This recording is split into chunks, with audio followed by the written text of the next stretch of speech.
Lots going on in the studio and online. I just want to bring you up to date first on what's happening on Twitter. Our digital team here has been looking at hashtags for both candidates using a random sample of tweets.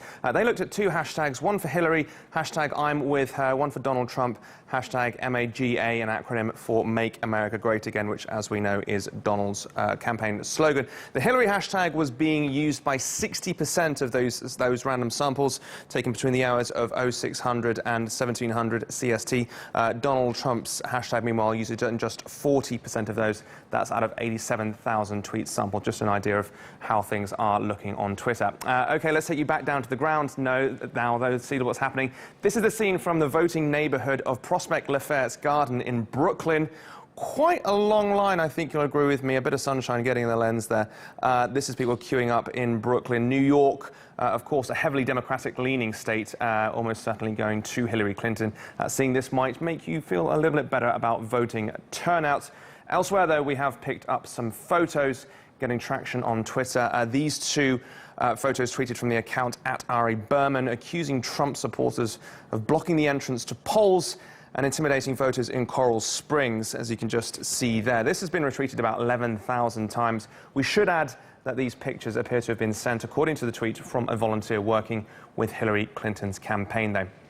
On a somewhat lighter note, we have some, lighter notes. These are women wearing pantsuits, hundreds of them taking part in what we call a pantsuit flash mob in Hillary Clinton's hometown of Chappaqua in New York. Clearly enjoying election day there, those ladies. We've also seen some women heading to the polls wearing T-shirts saying "nasty women."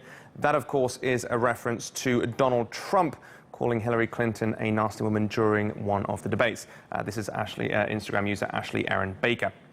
Meanwhile, as you know, we have been reaching out via social media to hear from our audience. We've asked them whether they thought American society would be more polarized after the election. Here are some of the responses. Eric Stoller saying, absolutely, Trump is a maniac and Clinton is the most right-wing Democrat of all time. Clearly not optimistic there. Gillian Seeley saying more polarized, unfortunately, the same trend as the UK following Brexit, which, as we remember, was a vote that surprised many of us back in June. Ibrahim Bakar Jalloh saying, I don't think so. After the result, America will move on. Perhaps something for you, Kamali, to talk to your guests about. Before I go, though, just let me plug my own Twitter handle one more time, so you can let me know your questions or comments. That's @Joel Flynn.